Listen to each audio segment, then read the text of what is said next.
Okay, so here we are. Are you all able to see that? Okay, wonderful. Full screen. There we are. So this is my dissertation. I think you are all aware of the general topic, but we are exploring today the impact of secondary traumatic stress on helping professionals. This is a mixed method study of first responders, nurses, and mental health professionals. So for today, I guess starting off with a purpose statement, I chose this topic and this approach for three main reasons. The first being is that it's an area with no prior research, and so I was aware of the need for the specific research unpacking the differences of presentations of secondary traumatic stress between these different forms of helping professionals. Secondly, I noted that there was a need for increased focus on how to support helping professionals who experience secondary traumatic stress. And then lastly, partially because it is a new area of research, I wanted to make sure that I utilize a mixed methods approach to be able to focus on both the breadth and the depth of the secondary traumatic stress symptoms. So we will have four main areas that we're covering today. These are aligned with, four different chapters of my dissertation. So first we'll take a look at the literature review, and some, just kind of briefly summarizing the history of secondary trauma and some key research. We'll then take a look at the research design and methods, including the general mixed methods framework, and then hypotheses of research questions, research design, and some ethical considerations that were part of that. Aligned with chapter 4 of dissertation, we'll take a look at the results, including demographics, hypotheses 1 through 3 for the quantitative portion, as well as the qualitative research questions. Then we'll end with a discussion that aligns with chapter 5, including taking a look at the findings, kind of what that means, and exploring limitations and then related recommendations, before ending with looking at the impact on the field. So to start off with, for the literature review, brief history of secondary trauma, recognizing that PTSD was only formally recognized in 1980 by the APA, stemming from a lot of prior research regarding hysteria and shell shock syndrome. Vicarious trauma more focuses on changes in cognitive view of self and the world, and that actually came first in 1990 with Lisa McCann and Lorianne Perlman, which eventually led to Charles Figley in 1995, publishing this groundbreaking book that focused on both compassion fatigue and secondary traumatic stress, with compassion fatigue being, of course, exhaustion stemming from the burden of dealing with the trauma of others, whereas secondary traumatic stress, and the focus of this presentation, focuses on more the shift of emotions and behaviors of helping professionals coming from their work with survivors of trauma. Since those times, obviously, secondary traumatic stress and the research around it has grown. So we'll do an overview of key research today, including symptoms, prevalence, and then also looking at risk and protective factors. So symptoms of secondary trauma include a changed perception of self and others, emotional reactions, physiological reactions, cognitive changes, an impact on behavior in the way that people interact. In this research, obviously focusing a lot on the workplace dynamic. And then lastly and importantly, also there's research demonstrating how someone experiencing secondary trauma also increases the way in which they're able to support their clients or patients as well. Secondary trauma is prevalent in all these professions that were explored, although obviously the exact percentages vary based on profession and even within that, based on the specific population studied. So for mental health professionals, we can see anywhere between 5 and 81% of mental health professionals are impacted by secondary trauma, with the lower end being more general survey of mental health clinicians, whereas the larger end, that 81%, specifically coming out of research for rape survivor advocates. For first responders, there's less research specifically regarding secondary trauma.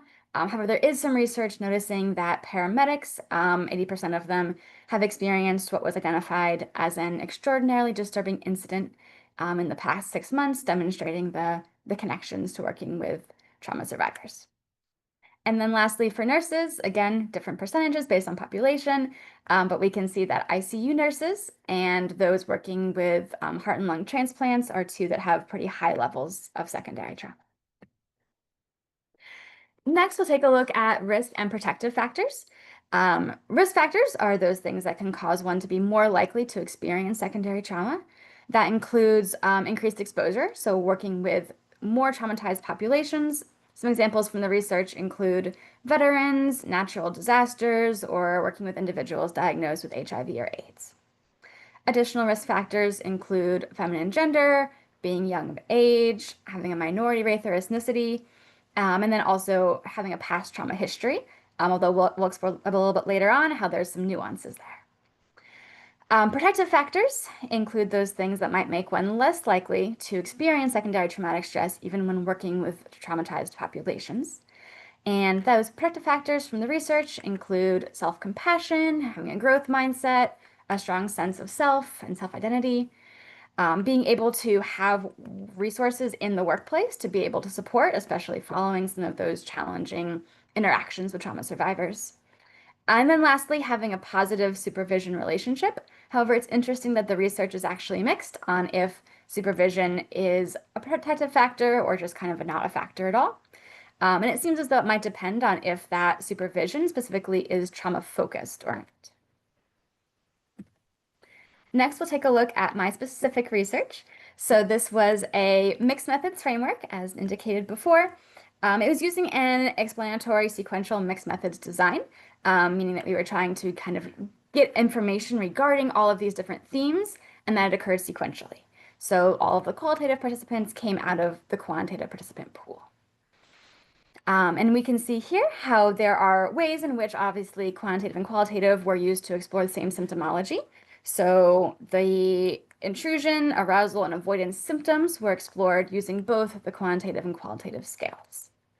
And then we also have some factors that were specifically assessed using the quantitative portion of the research. That includes information on demographics as well as overall levels of secondary traumatic stress for these three populations. On the qualitative side of things, we can see that there's some additional factors that were only explored with the qualitative questions. That includes perceptions around secondary trauma, risk and protective factors of secondary trauma, and then the role of leadership, once again, as being a potential mitigating factor or potentially not. On the quantitative side, there were three different research questions, which then led to my research hypotheses. All three of these research questions were looking at the differences between these three groups, so mental health professionals, nurses, and first responders, when exposed to trauma in the workplace as measured by different subscales of the secondary traumatic stress scale. And those three different subscales were the intrusion, avoidance, and arousal subscales. So we have here the different hypotheses, again, coming out of some of those research questions. Again, each hypothesis focuses on a different one of those subscales of the secondary traumatic stress scale. First hypothesis, the null is that there's no difference between these populations when regarding experiences measured by the intrusion symptoms subscale.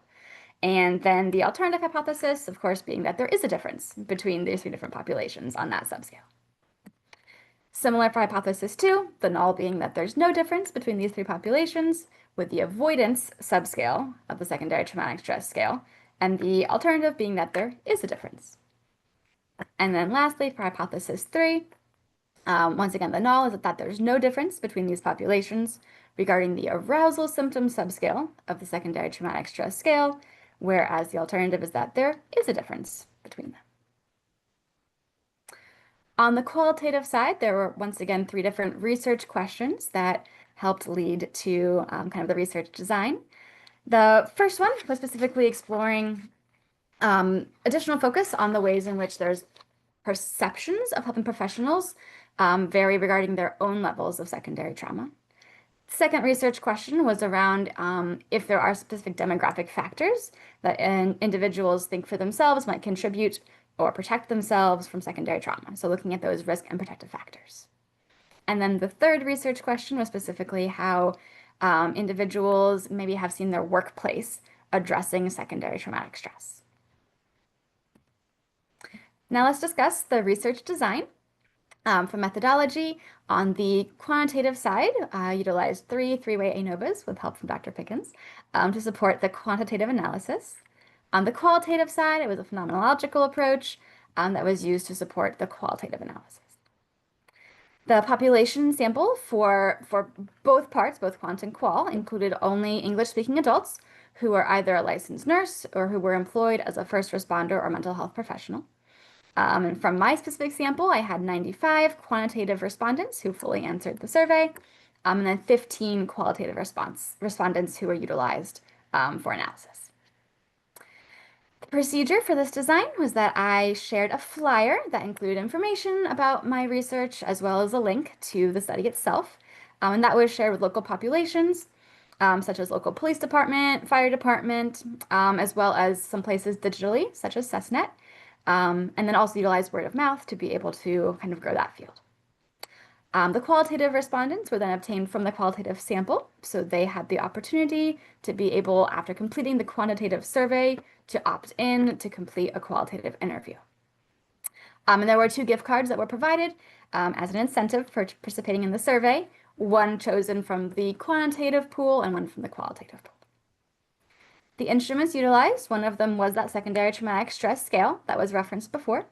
That is a 17-item self-report survey. Uses a 5-level Likert scale, and I'll show you in a minute kind of what that looks like more visually. On the qualitative side, I conducted interviews with these 15 respondents, including 6 different research questions, which I'll also show you in a minute. And those questions connected to the research questions named earlier.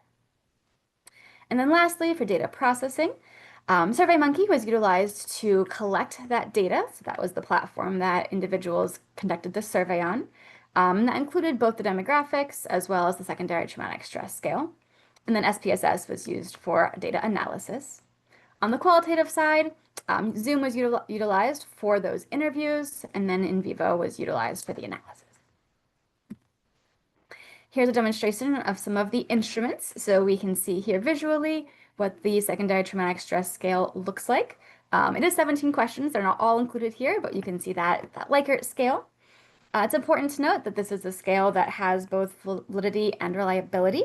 Concurrent and discriminant validity were both demonstrated by previous research. Concurrent validity means that it measures the same thing as other tests designed to measure similar factors. Discriminant validity means it doesn't measure other factors that are not a part of the specific item being measured. This scale also has high levels of reliability with alpha levels for the entire thing at 0.93. For your understanding, very good levels are seen to be between 0.8 and 0.9. So we can see this is higher than very good. We can also see here the 6 interview questions that were utilized from those qualitative interviews. Exploring things such as the ways that you experience secondary traumatic stress, how leadership is viewed, different factors that might make you more or less likely to experience secondary trauma, and then some different questions regarding coping and how that might look like for the individual and for others. Lastly, for this section, we'll take a look at some ethical considerations that, of course, went into creating this research design. First and foremost, of course, the IRB was involved and had to approve the process to ensure ethical care of all those involved in the research. Recruitment occurred both through convenience and snowball sampling. This made sure that it wasn't just, only me asking my friends to complete the survey. So allowing for, appropriate populations. We also see that privacy was maintained in various ways, obviously use of password protections to ensure, no one has access to the data who shouldn't. No identifying information was utilized for the quantitative data report. Obviously, some information was obtained for those who wanted to participate in either the gift card drawing or in being added to the qualitative portion of the study. However, that was a separate survey that was given, not connected to the first one that had all of their actual data as part of the study. And then lastly, privacy was also maintained in that when I reported out about the participants for the qualitative portion, I didn't use their names because that would be violation. Instead, I utilized participant numbers in the actual dissertation report to be able to demonstrate their information without breaking privacy. Additionally, an informed consent page was provided and agreed to by all participants that included many things, but especially including understanding of risks and benefits of the study. In my interviews, there was no questions specifically related to trauma-specific experiences. So all of my questions focused on perceptions of secondary trauma, some of their experiences of dealing with the symptomology, but no, never did I ask about their specific trauma-based experiences. And then lastly, despite that, I also made sure that all participants received mental health resources, in case even some of my other questions did bring up some trauma memories for folks. And that was provided for both those in the quantitative and qualitative portions of the research. Okay, now on to the results. So first of all, the first portion was demographics. So we can see that, again, there were 95 participants who took part in the quantitative portion of the study. They were predominantly female and Caucasian, so 74% female, 85% Caucasian. They did include participants from all three populations with a pretty good spread. There were 39 nurses that were part of the final study, 32 mental health professionals, and 24 first responders. Additionally, this section demonstrated kind of the overall levels of secondary traumatic stress for these three populations.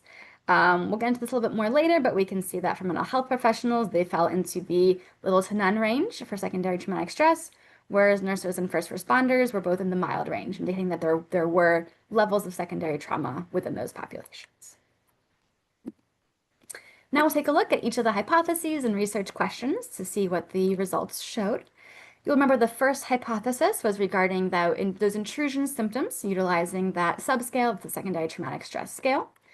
On the quantitative side, we can see that the significance level, circled there in red, was higher than the cutoff of 0.05, and therefore the null hypothesis was not rejected, and we see that there is no significant difference between these three different populations.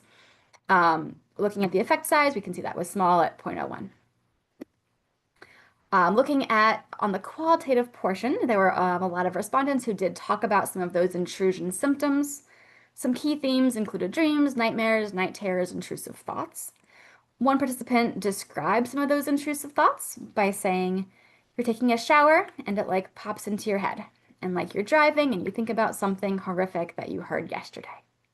So that's one example of how individuals are experiencing some of those intrusive thoughts. The second hypothesis, you'll remember, was related to the avoidance symptoms. On the quantitative side, that obviously was on the avoidance subscale, the secondary traumatic stress scale. You can see here the significance level was 0.045, which does indicate that there, was a significant difference between the three populations. However, as always, whenever there is a significant difference, that we have to do those poke-hock tests. Bone-Ferroni was used for this one, which I'll show you in a minute. We'll just note here first that there was a moderate effect size found, 0.065. Looking at the Bone-Ferroni poke-hock test, we can then see, however, if you look at this significance column, again circled in red here, that even though there was significance found here in the ANOVA results, when we look at it through this poke-hock test, there was actually no significance. The idea around why maybe these differ are that the Bone-Ferroni corrects for multiple comparisons by taking that 0.05 alpha level and then dividing it by the number of groups. So here are 3 groups for the 3 different populations, in order to control for the inflation and getting a false positive. And so we can see that, sadly, in final results, no significance was found here in this poke-hock test. Despite that, on the qualitative side, there was some interesting data collected around avoidance symptoms. Some key themes included numbness, desensitization, choosing to distract from secondary trauma, or feelings of isolation. One participant described his experience of this with secondary trauma, specifically kind of distracting through overworking. He stated, "It was one of those things where any downtime was bad. Any slow time to where I might get in my head was bad. And I didn't, so I just stayed busy. I'm talking like being at the office at 4:30 in the morning and then staying there till like 6, just plugging away, keeping busy." So obviously, large amounts of avoidance that he experienced during that time. Our third hypothesis is around the arousal symptoms, again on the quantitative side, utilizing the ANOVA as part of the secondary traumatic stress scale. We can see here, once again, through that significance number being less than the cutoff of 0.05, that there is a significant difference between these three groups.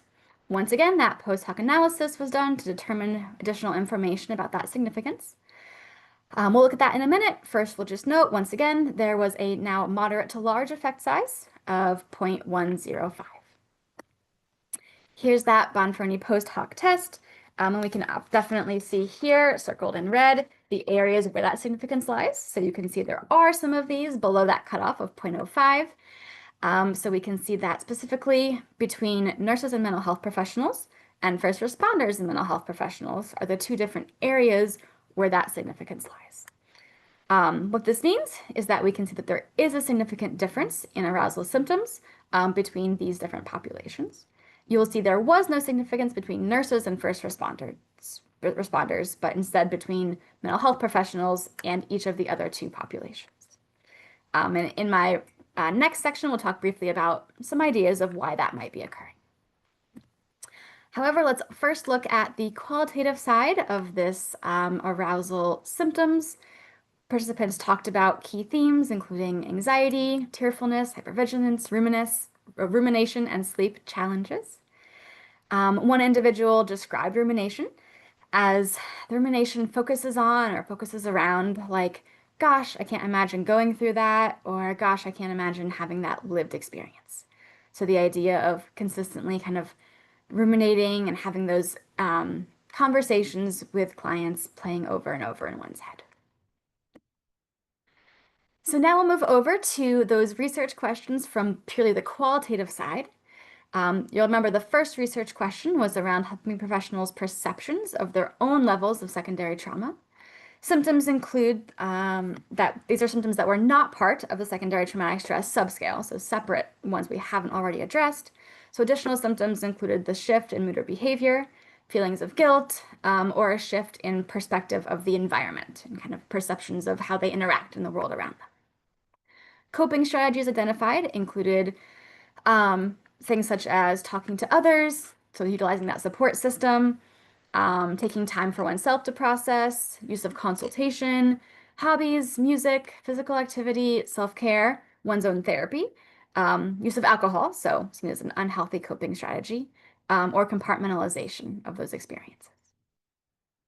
One participant described the importance of choosing support systems wisely by stating, it's like you have to pick and choose who you're opening up to and who are your support systems. Because some people, are really responsive to it and, they can provide support and not take it on themselves. While others are experiencing it, but they're not really acknowledging it, they kind of dismiss you.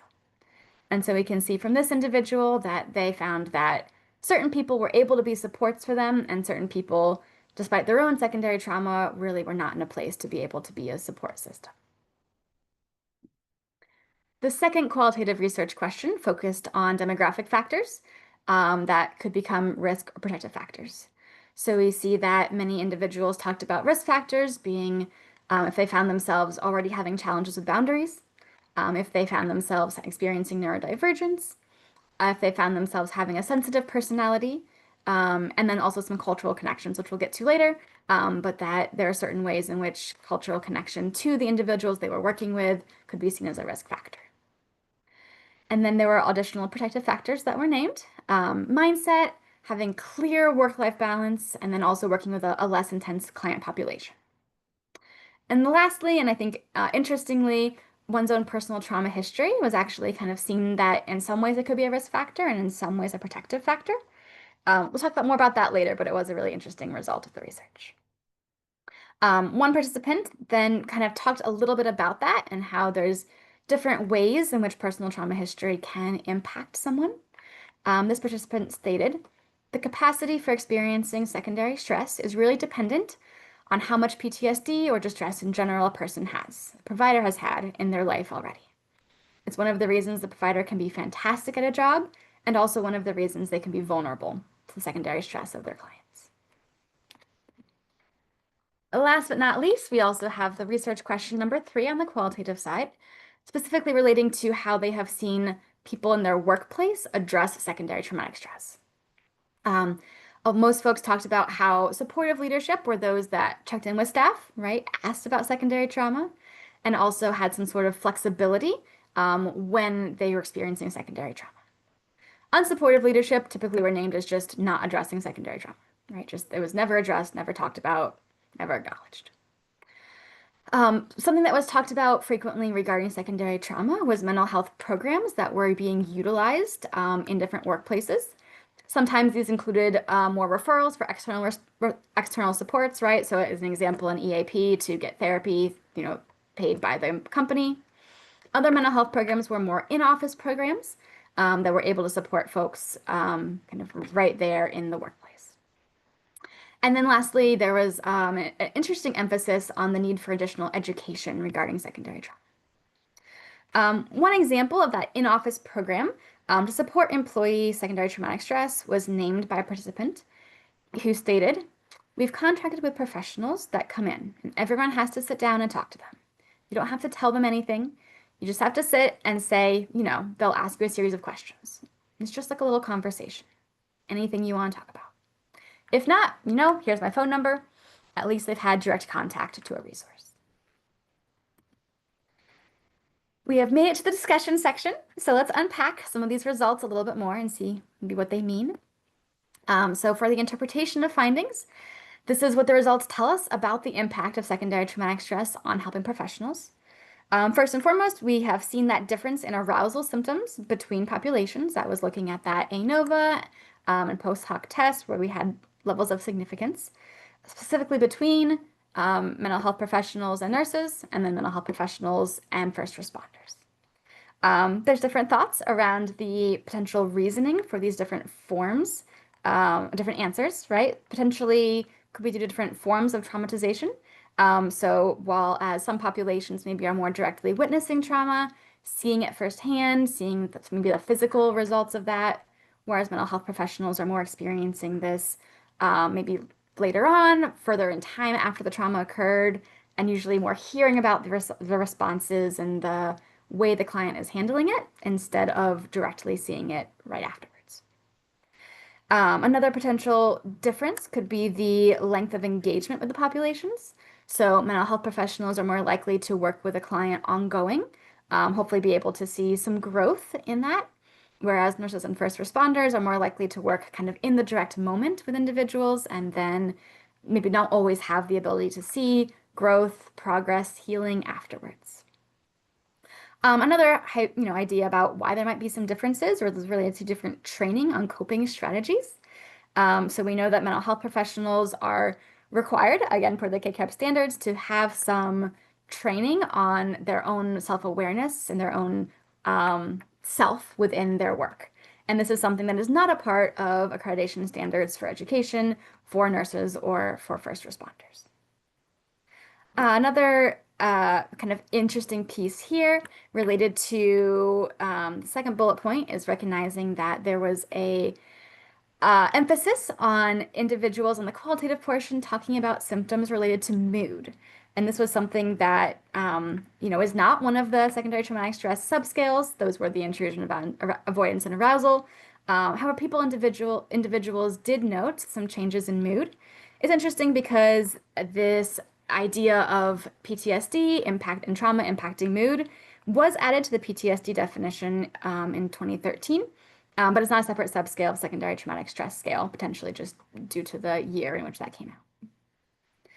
Third section here to focus on is that there was a lot of focus on coping through social supports and the importance of mindset. Those were two themes that came up very frequently in my qualitative interviews.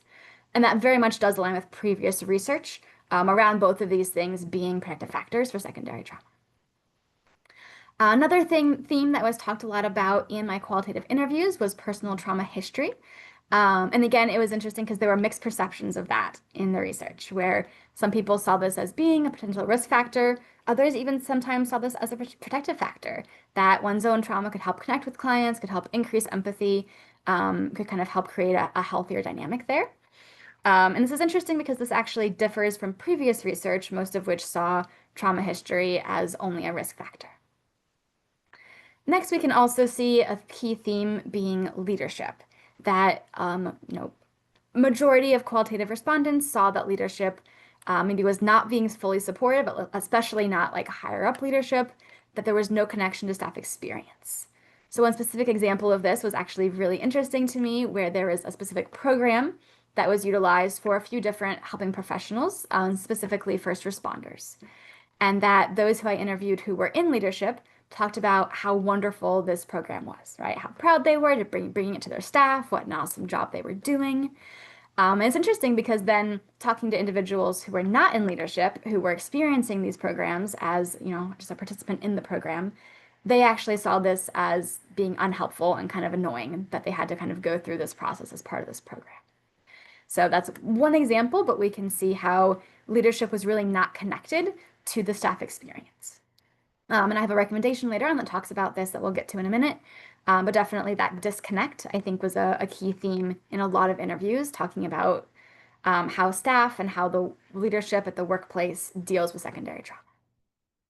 And then lastly, a key theme that was really interesting to me and not in much prior research was the importance of education focusing on secondary trauma. Many of the qualitative respondents talked about how this was only addressed later on in their career, right? So they maybe went to, a training later on after being in the field for years, and that was the first time they really got in-depth, helpful information on secondary trauma. And most individuals that named this then talked about how they really wish they had gotten that sooner. So that again is going to feed into some of my recommendations later. It is important to note, of course, limitations of the study. So first, the importance of acknowledging that there's bias in most research. Here, there's three different specific areas of bias that I want to name. First is sample bias. So it's interesting to me those who chose to be part of the research. I'm guessing that the people who are interested in the research were probably those who are already aware of secondary trauma, potentially impacted by secondary trauma. And so obviously having a larger sample size, more information, pass out to larger different populations would be able to potentially tell us more. But an important bias to recognize that might impact the results and findings. Also regarding bias, just an awareness that the might be perceptions of connections to myself as the researcher. That could be just due to the geographic area. Obviously, I did oftentimes recruit from those areas around me. So went to my own fire department, my own police station to be able to recruit participants. And so recognition that for those who, knew I had come in person to hand out the flyers, knew I was there, lived in the area, there might be some changes that participants gave kind of based on recognizing that I was in their geographic area. And then also bias regarding limited population size. This in part was due to my own error, where there was a question that was not on the original test for the quantitative portion. And so there was some of the population that had to be excluded when running kind of those ANOVAs because there was a key question that was missed. And so that's me recognizing my error of how that impacted population size. Additional limitations include researcher disclosure. So there were times where I acknowledged kind of who I was and giving information about me, that in addition to being a student, also a therapist, and recognition that there might be some ways in which that disclosure affected how participants interacted and engaged with me when answering the questions. Additionally, I had an interesting experience of having some false narratives. So two individuals who I interviewed as part of the qualitative research actually were excluded from final analysis because they were not able to kind of meet standards in terms of describing who they were in a way that made me believe them. So specifically, they talked about having a role in health fields and then could not give any information about where they worked, what their role was, their interaction with different populations. So they were excluded, but important to note that there, may have been other individuals who fell through the cracks. And so we wanted to be aware that, sometimes there are those individuals who maybe are in it more for the incentives than the actual research itself. And then lastly, awareness of interview time frame. So this is something that, wanted to be mindful of, where I had kind of shared with participants that it would probably be 15 minutes to complete the interview. That I would set aside half an hour of my time for them, all of which I did. Many of them were 15 minutes. However, there were some that were longer, and a few that even went over the half-hour time frame. and that when I had the capacity to go longer to be able to get the additional data from them, I would do so. And when I couldn't, I would kind of indicate, we're getting to our half-hour mark. And that was because of my scheduling. If I had someone scheduled afterwards to do an interview back to back, that was obviously important to be on time for the next interview, but I also recognize that that means that some participants had more opportunity and more time to share than others, which is a potential limitation of the study. Now, moving on to the recommendations stemming from all of this, we can see first and foremost, my first recommendation is the importance of future research. This was a new area of study that did not have previous research regarding differences between populations and their way in which secondary trauma manifests. And so, obviously, I think this was important to have this mixed method study to be able to kind of start that process of exploring this area. But we need much future research to add both breadth and depth to that. Second recommendation goes back to leadership. Obviously, I think there needs to be an increase in how leadership can support staff, getting rid of some of that disconnect, and making sure that leadership feels as though they know what staff needs and they're able to best support staff, and having programs that are successful in both prevention and intervention for secondary trauma. My third recommendation relates to increased education. And I think this needs to occur in various areas. First of all, is in academic programs, especially for nursing and first responders who don't have any KCAP standards specifically, or any standards at all, accreditation standards specifically relating to, an acknowledgement of one's own experience of working with this population. So specifically for increased education, I think there also needs to be focus on multicultural risk factors. So as I named before, there were some participants who talked about how their own race and ethnicity impacted the way in which they engaged with clients and how that impacted secondary trauma. One individual gave an example of being bilingual, and so how hearing firsthand as individuals were speaking Spanish in a crisis situation, she was able to understand that directly, whereas some of her colleagues who were not bilingual only heard that through an interpreter, right? And so she was experiencing that differently. And this was a really interesting area for me that there were actually two different individuals who talked about some of those cultural factors. And it's not something that I think was talked about in most of the research. And so we need increased education on those multicultural risk factors. And then especially regarding the arousal symptoms, because we see that's an area where first responders and nurses have that significantly higher level. And so education for those populations on how to help them cope with those arousal symptoms and strategies for that reduction. Again, we know that mental health professionals do have some of that training and education, right? They're taught in their careers how to help support individuals experiencing these symptoms. And so they can use that for themselves, whereas first responders and nurses don't have that education. And then lastly, my fourth recommendation is to make sure that there's stakeholder engagement in creating support programs within the workplace. So we see that there is this disconnect. Leadership needs to support their staff more, but also ensure that all stakeholders, so, staff, employees, that everyone involved in those programs and in those workplaces is being able to have a say in what their needs are and requesting specific programs and supports that meet those needs. In closing, I think it's important to notice the impact that this research has had on the field. Obviously, it's encouraging to see that we can now have some more targeted interventions for nurses and first responders, that they need to help kind of have some support, decreasing those secondary traumatic stress symptoms of arousal specifically. This kind of mitigates the need or ensures there is no longer a one-size-fits-all approach for secondary trauma like there used to be, and that we can actually have more of that targeted support. Secondly, we can also see that the research is encouraging improved support from leadership of helping professionals. We see that there needs to be some increased support there from leadership. And then last but not least, we can see that it has encouraged increased education, specifically around those risk and protective factors, so that our helping professionals are able to help, be preventative in terms of secondary trauma and also have interventions in case if needed. And we've seen from the research, this not only supports the helping professionals, but also helps to support the clients then. When we have helping professionals that are better able to maintain their own levels of secondary trauma, they're better able to support those they work with. That brings me to the end of my presentation for today, and I will open up the floor for your questions. Great job, Kelsey.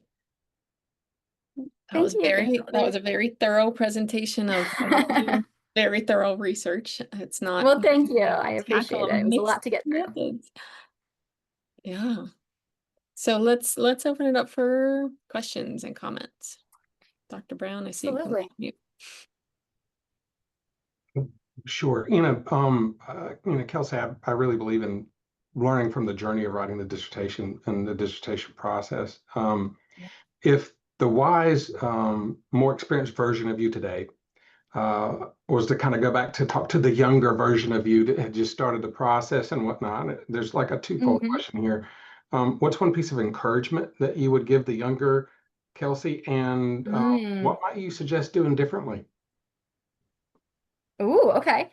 Um, wisdom to my younger self. Look at you being therapeutic in your questions. I think wisdom to my younger self. Um, this is maybe broader than you meant, but I think this idea of like it will end, right? That like it's a lot of work, but it's important and we'll get through it. And that eventually I would end up here today talking to you all. And so that feels encouraging. Not that the journey is over, but that we've gone through all those late nights of studying and researching and writing, pay off. So, word of encouragement in terms of what I would do differently. I think there's two main areas, both of which I addressed a little bit in my presentation. First of all, is not to mess up the study. So when I first sent it out, there was a key question missing that just got missed.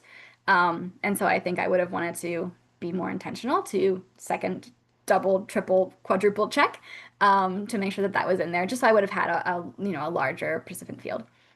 And then second of all, regarding the interviews, I think I didn't realize, when I was doing the interviews, some people wanted to talk a lot. One participant, I think it was like 50 minutes of talking, and he talked about how it was like, he's like, oh, I didn't know this would be a therapy session. I'm like, it's not supposed to be a therapy session. But yeah, I think it was just very therapeutic for him to talk about his journey of secondary trauma. He had a very arduous experience as a first responder with a lot of PTSD. And he wanted to share about his journey. And so I wanted to support him in that and kind of also hear from him, but then realizing that letting him talk longer than the half hour was kind of unfair for other participants who didn't have that. And so I think if could go back, I would make them all the same, preferably having an hour set aside for each one, even if it only took 15, 20 minutes, because that would make sure that all participants could fully answer the questions. I didn't expect people to have so much to say about these questions, and so didn't think I would need that longer time period, but really found out that there was a lot when people started talking. They had a lot of thoughts and feelings and stories to share. So I wish I'd given more time for that. Thank you very much. Yeah, good question.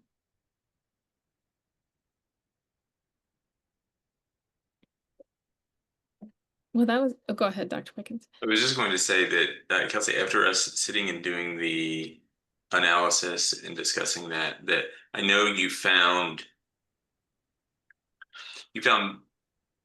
both something you were looking for, but at the same time, not exactly.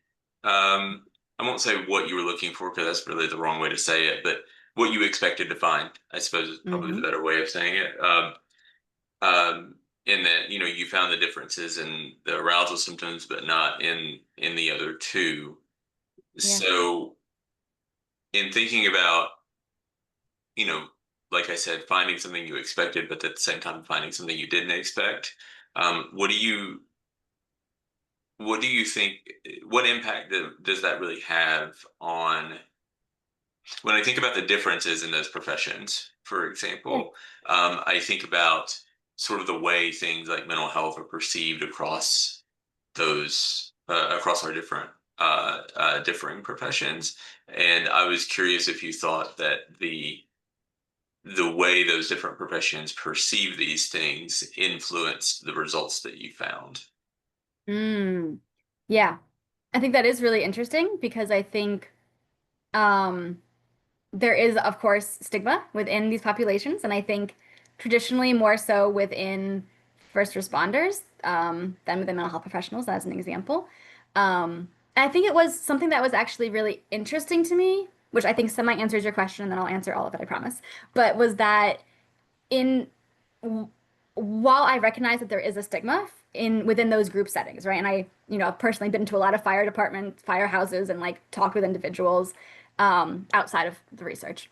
And of course, there's a lot of stigma that's present. I was really surprised engaging one-on-one with folks how open individuals were about their own secondary trauma. And that was really interesting to me and not what I expected. I expected a lot of the first responders, and even maybe even nurses to be very, blunt. Oh, it's fine, everything's fine, I'm dealing with it, it's fine. Like mental health is not a problem. And that's not at all what I experienced. There was some of that. I don't want to say it was none of that. There was some of that. But there was a lot of openness as well, of people, especially, firefighter males who had been in the field for a long time that were able to talk about like how hard things were. And I did not experience that, but I also do think that goes back to some of that bias where I think the people who were just like, mental health, whatever, were not the ones who chose to sign up for the study. And so I would be really interested, with a larger participant pool, if there's a way to try to tap into some of those individuals who maybe wouldn't have chosen to sign up, but if there's some incentive there with a clipboard, here you are, right? Allowing for some different ways of recruitment, I think really could have allowed for some additional populations, even within the three different groups. Does that make sense? It does, and I'm curious, and I know this wasn't the purpose of your study, but I'm curious if you found in doing the interview portion, whether or not, depending on the profession they came from, whether they talked about the things they experienced differently. Like, Mm. are mental health professionals more likely to talk about how the experience with trauma made them feel versus like a first responder being more likely to say, this is a thing that happened to me and try to externalize it rather than Mm. internally experience it. And of course, that's not your wasn't your study. It's not, but it's interesting. Yeah, just the culture that we work in and live in can Yeah. fundamentally change how we talk about the things that occur. Yeah. And I think it is, I'm sorry, did I cut you off? No, you go ahead. I think it's interesting because at least I'm thinking about there was a one police officer who I interviewed who very much talked about kind of almost like the battle buddy idea, which obviously that's like a military term, but this idea of like, oh, we're on the streets together. I can talk like these are my second family, right? Within a lot of these populations of first responders, there's this idea of like, this is my work family. And so it was interesting that there was this idea of like connectedness and camaraderie in certain ways, and that there were a lot of supports that they felt like they had from people they worked with, but that they felt supportive, but that these themes also weren't regularly discussed, right? So the idea of like, if I need something, I can call someone and they're there, but we don't talk about it on a daily basis was a really interesting like dichotomy for me that I found within some of those populations. And I would love in the future, me or other researchers to kind of explore some of those factors more, because I think that very much does impact some of the results of the study. And I think additional exploration of that could be really interesting and lead to some additional interesting research questions. Yeah, Did I answer your first question? I'm sorry. you Go did. ahead. You did. You're good. You're great. Thanks. Let's see. Okay, I'm going down my checklist of questions. They've been asked, been asked, been asked. So I'm going to ask maybe a derivative of Dr. Brown's question, Sure. which is what, you and I started talking and meeting about your dissertation well before you were in the dissertation process, which I commend you Yes. for. But looking at that entire process from that point to this point, what have you learned about yourself Mm. personally, but also yourself as a professional in this field, as a researcher, as an Mm. educator, supervisor? Yeah.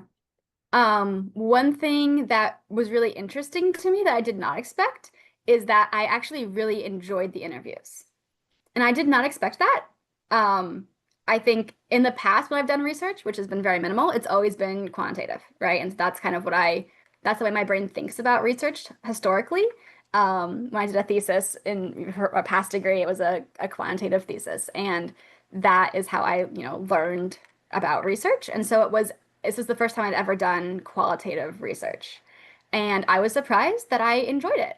Because I I mean, obviously it was a lot of work, don't get me wrong. Like, don't love that month of my life. That was a hard month. But I did really enjoy sitting down and talking to individuals about their experiences from like a non-biased and also kind of like non-therapeutic way, where there was no expectation for me to fix their problems. We didn't have to come to any resolution. I didn't have to build rapport outside of like, the time we were talking. Um, I didn't have to do any notes for it, which was great, besides record it. But recognizing that it was really interesting to just hear different people's perceptions and to be able to compare them from other people in their field that they don't even know. Um, so that was a surprise to me. I didn't think I would enjoy that so much. I thought it would just be more like data collection, like the quantitative side, but it felt really different. So I think that was the most surprising thing, Mm-hmm. professionally. Personally, um, I didn't prep for that question. That's a good one. I think personally, I think I've mentioned this before, but I really appreciated, being able to have a community of support, recognizing that this dissertation process was not I mean, obviously I did it, but like it was not just me. So having the three of you as supports, having friends and family as supports, and having to kind of be okay asking for help from other people so that I could do what I need to do to get through the year, I think was something that I learned about myself in from the non-academic perspective. Mm-hmm. That's such a big part of this process. And yeah, you had a good team of support, and asking for that support is critical. And I Yeah. do want to just, your surprise about liking the qualitative, like you didn't Yeah. have to do any kind of qualitative component. I don't know I don't personally know any dissertation students who choose to tackle a mixed methods study. So, just recognizing that you were up for that challenge, even though you hadn't done it before and didn't expect that you would like it, that component as much. I just want to recognize that this was a big study to tackle.